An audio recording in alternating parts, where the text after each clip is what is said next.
Hello dear viewer and welcome to my garden. So the first flush of roses is over, but still I've got something to show you in the garden. But first I'd like to thank all of you who subscribe to my channel. You inspire me and motivate me to continue this journey, this filming journey I have never expected to have. And of course, if you are new to this channel, please subscribe. I'm very happy to have you here. Right, first of all, you see almost all roses have finished their flowering, the first flush.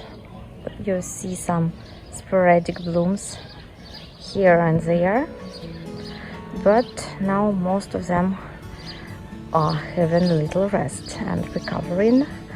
So you see Elizabeth is in bloom, Septile is in bloom, and Desdemona is in bloom.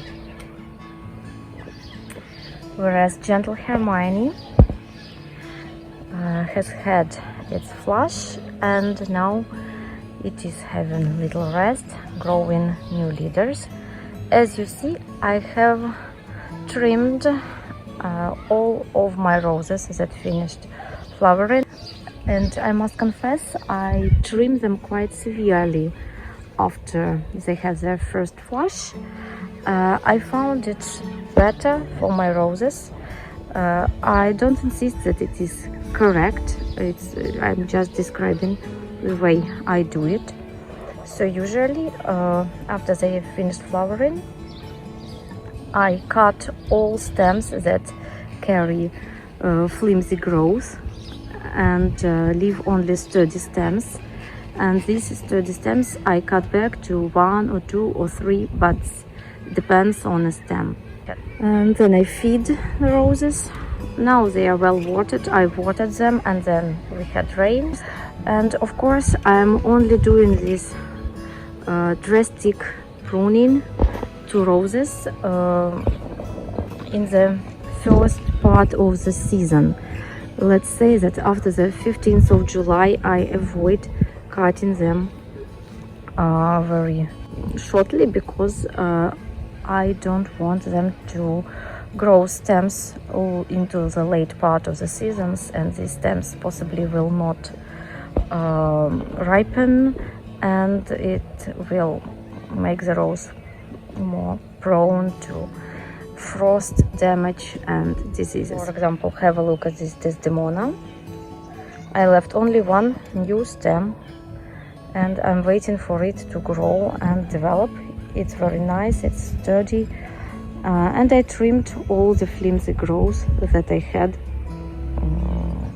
which in my opinion was taking the energy off from the rose, and now it can concentrate on growing good and beautiful stems. For instance, this Elizabeth here, it was cut back just the same way as I just showed you to Desdemona. It was one stem, and now you can see how much growth it has put. And the same goes for this Bring Me Sunshine here. Again, it was one stem at the same time last year, and now you see it's quite beautiful and flowered nicely for me. Oh, look, this is Folie de Bagatelle, Andre Eve Rose, which has this very interesting form of a water lily. Really cute flower, and it holds its flowers for very long time, even though it has turned completely white. See what I mean? I left one stem, the best stem, and now it is growing. It is trying to find its feet. Of course, if you don't feel like you want to cut your roses back shortly in the summer, you don't have to. I just want to show you that nothing wrong happens with the rose if you do it. Of course, provided that the root system is healthy, that the rose will be well fed, well watered, well mulched. In this case, I think it won't harm the plant, and you can experiment with pruning, summer pruning included. This is a rose that is disappointing me for the moment. It is called Chateau de Maintenon, and again it's one of Andre Eve roses. The problem is that it just doesn't open its flower. It's very strange. The flower has been like this for a week or so, and it just stays in bud and doesn't seem to open. Even though we had hot temperatures, it didn't open. Now we are having cooler temperatures and it is still the same way. So I'm not particularly happy with this variety. Merhenzauper, Lis Parfuma, very beautiful, such big blooms.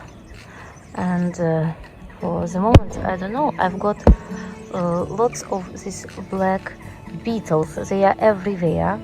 In my opinion, they don't harm the flowers. At least I haven't seen any damage. It doesn't seem that they eat these flowers. Maybe those are pollen beetles, which only eat pollen, but the garden is full of them. Another thing I'd like to show you is my kitchen garden. As you see, I have planted out my tomatoes, and they are flowering, and they have little tomatoes on them. You can see over there. That is my courgette, which I sowed in March. That is courgette romanesco. More tomatoes and raspberries, and this is an early variety. We have already had some little raspberries. My penstemon, I don't know the name, but I really like it.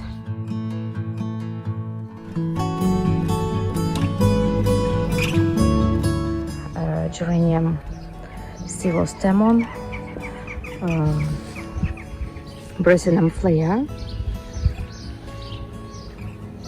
I divided it last year and it grew wonderfully. So I think this is a mother plant, and I have several daughters in the garden. How beautiful is the contrast of these hardy geraniums and picking the same tones as this Dianthus barbatus, these sweet williams. Quite a nice match in my opinion. My Dianthus, which I don't know the name, but it looks cheerful. This is Sanguisorba, not flowering yet, Sanguisorba officinalis tanna. And this cutie is Calendula marigold. The variety is Touch of Red Puff, if I'm not mistaken. I'll put the name on the screen. Red outer petals and apricot inner petals, and this loose shape. I'm very happy with it.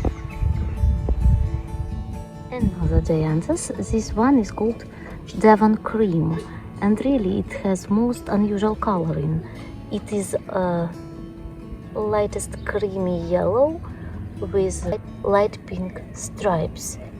It is very pleasantly scented, delicious, and I like it for its unusual coloring. This is Nepeta, Persian blue, Persian like what cats do. It's cute name, but actually my cat is quite indifferent to these Nepetas. As you see, I am now working on my patio, emptying these pots, taking out this spent compost, which I am reusing as mulch. I know it's not really nutritious anymore, but at least it can protect the soil from getting too dry. in the summer.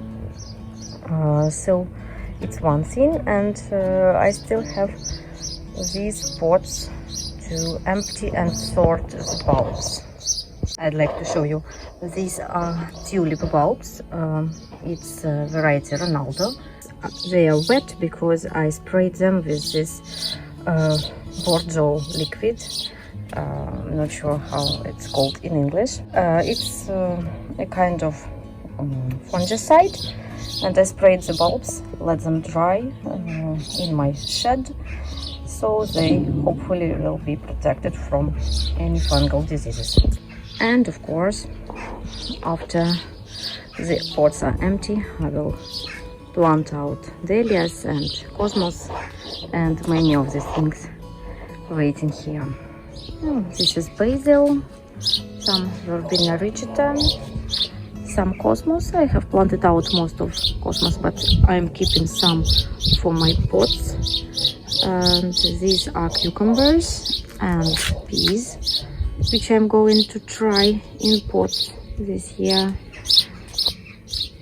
Some cuttings this year: salvia cuttings and sage cuttings, zinnias, more courgettes, and some beans, Swiss chard. This is, and these little seedlings. These are biennial seedlings. This is wallflower for the next year. Well, and these are my tomato seedlings. Actually, I'm quite disappointed about sowing tomatoes. I don't think I will grow any from seed again. The tomatoes I showed you previously in the garden, those were the plants I bought in the garden center. Just look, without a normal greenhouse, without extra light, without extra heat, I can't compete with these professional growers which grow seedlings for garden centers.